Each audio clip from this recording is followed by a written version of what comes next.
From where I sit and the conversations that I have, the greatest need that I sense right now is decentralization.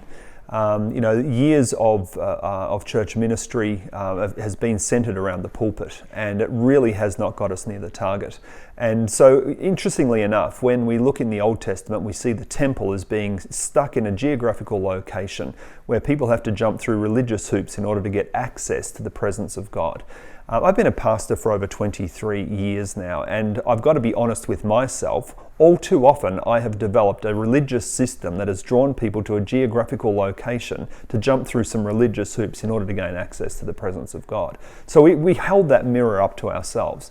And the theology behind that, the mindsets, the processes of thought was this, that in that Old Testament, that's where God's dwelling place was. But then when we see in the New Testament, by no accident, the metaphor of you are the temple where God dwells by His Spirit.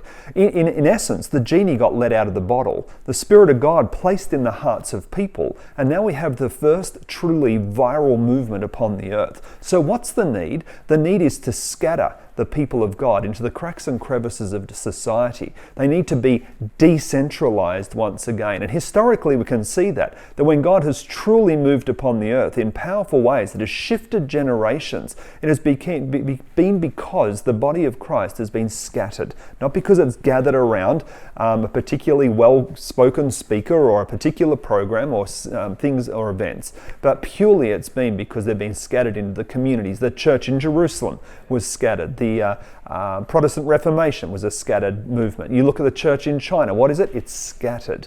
And so that's the challenge right now, I think, is how do we scale through scattering?